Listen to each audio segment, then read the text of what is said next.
Hi everyone, this is Frances and welcome back to Rework in Action.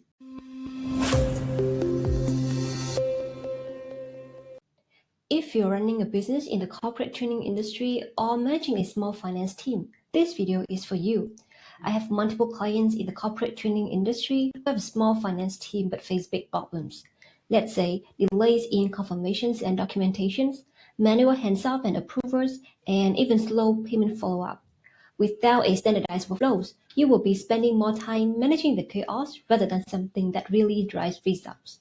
So, in today's video, I'm going to show you how with Rework, we already help our client to standardize their invoicing process.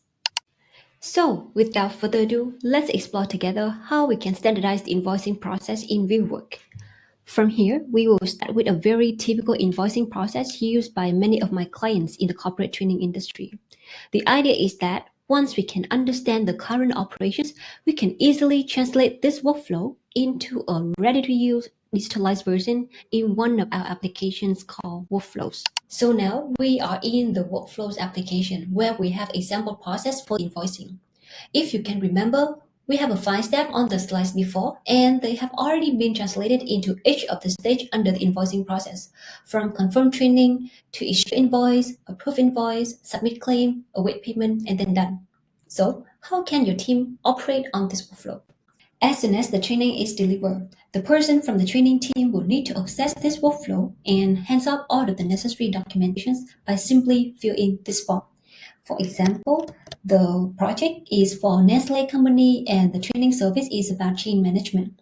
From here, we will need to upload let's say, the original quotations and the breakdown letter, some of the required documentations, and the person in charge will need to choose his or her name from the assignee box here. For example, I am Frances, so I will choose my name Frances and create a new job.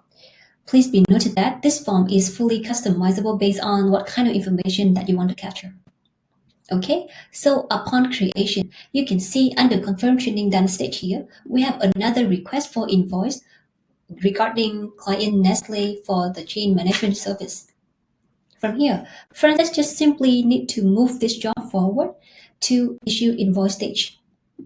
Okay, and let's see, the system already automatically assigned the job back to Tracy. Tracy is the person from the finance team, and Tracy is expected to issue the invoice within 4 hours. And Tracy can take a look at some of the document here and issue the invoice from the accounting software.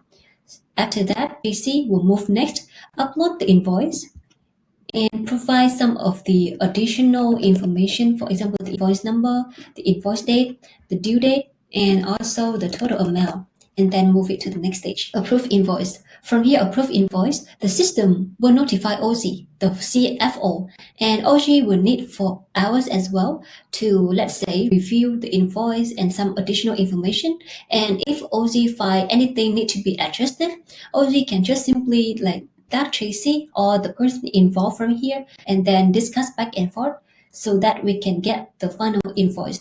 Okay, and after having the final invoice approved, OZ will just upload the approved invoice from here and then move it to the stage of submit claim.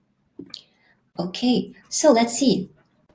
Under submit claim, the system will send this job back to JC, right? The person from the finance team.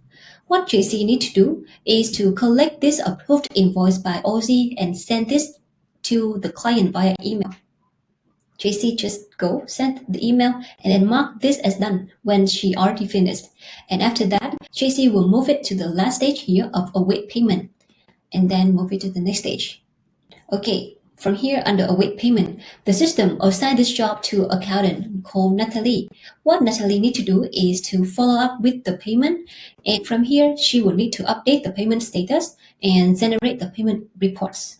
After already finished these two tasks, Natalie will move this job to the next stage, provide the payment status, whether it is already paid or still pending, the payment date, and the receipt number as well, and mark this job as done.